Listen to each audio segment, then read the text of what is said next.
This is your Barbados Today Morning News Update for Friday, August 9th, 2019. Thanks for joining us. I'm Carol Williams. The Alliance Owners of Public Transport is speaking out against recent violent attacks on public service vehicle operators. President Roy Raphael says this won't be tolerated, and the grouping is considering asking authorities for a meeting to address their concerns. Just recently, a ZR driver was shot by a passenger who'd attempted to rob him. And in another incident, a ZR conductor was stabbed to death at the Cheapside terminal. Raphael says these incidents are worrying. This is one that the PSC Association will not tolerate. We believe that the PSC operators are able to go about their business without being harassed or attacked by any way by the members of the public or commuters.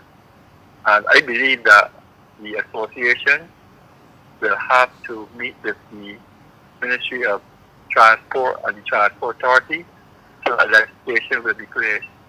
It will put in place to deal with issues related to violence against PSC operators. And as I did mention some time ago that it is becoming, it's not alarming, but it's becoming a concern for us generally as an association.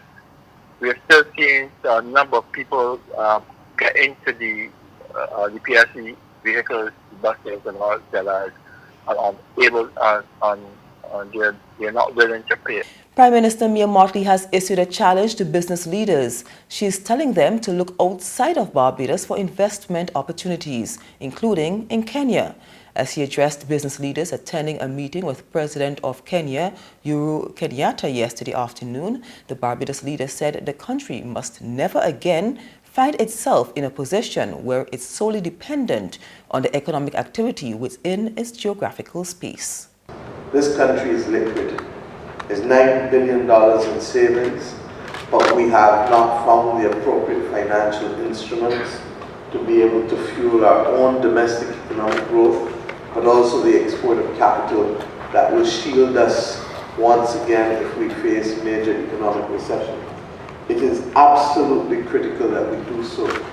And it is not just wealth that is concentrated in the hands of a few, but it is wealth that is equally in the credit union movement and across the masses of this country.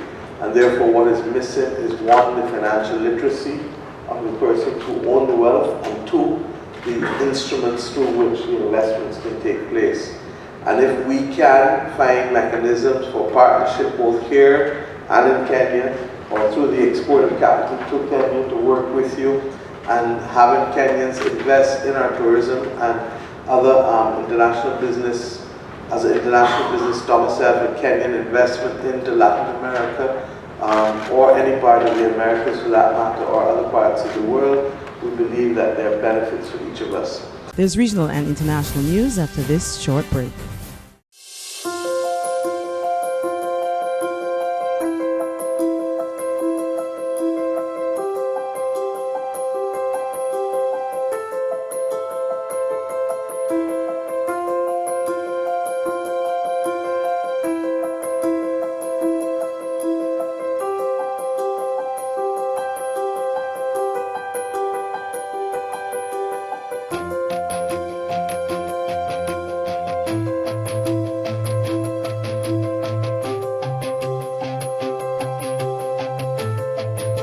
Barbados Today, news you can trust. In St. Lucia, tourism officials are boasting of impressive visitor arrival numbers from the country's key source markets. The Minister of Tourism says air arrivals are up compared to a year ago, but cruise arrivals didn't perform as well. More from HGS News Force. The Minister for Tourism, Dominic Fede, is touting the latest visitor arrival figures, which according to the most recent findings have increased significantly. Fede, in a press briefing Thursday, says the tourism industry is beginning to reap the rewards of pushing indigenous activities like St. Lucia Carnival. Today I'm happy to say that our government would have increased the subvention from about below 100,000 to 600,000 to the Folk Research Center. And again, that is in keeping with the whole emphasis of becoming an exporter of talent. You would have seen as well that our support for the Dennery segment and other artists that require traveling overseas would have been significant. And it's in that vein of getting St. Lucia to be an aggressive exporter of its talent and not a regressive importer of other people's music and other people's talent and culture. And finally, the UN is increasing its call for help for Zimbabwe as the country experiences its worst ever hunger crisis. Millions are on the brink of starvation, and the president has declared the country's drought a national disaster. Gideon Gaura has lived in Lema district all his life. Aged 74, he says over the years the rains have become more and more erratic.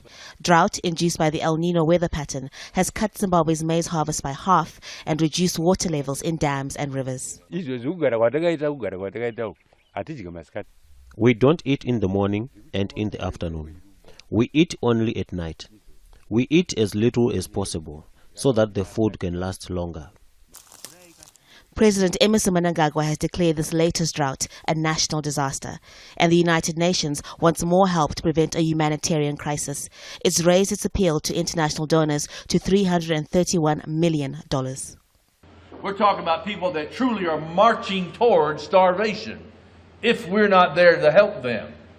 2.3 million people in this country. By this fall, it will be substantially higher at 3.6 million people because a lean season is coming upon us. Then by early next year, we're looking at 5.5, 5.3, give or take, million people. Those numbers mean about a third of the country's 15 million population will need food aid. That's news, but for the very latest, visit our website at www.barbadostoday.bb. You can also subscribe to our e-paper, email updates, or like us on Facebook. And sign up for breaking news alerts via WhatsApp. We're also on Izumi Media in bus terminals, as well as screenplay at supermarkets and gas stations near you. You can also hear us on Mix 96.9 FM and Capital Media HD 99.3 FM. I'm Carol Williams. Have a good day.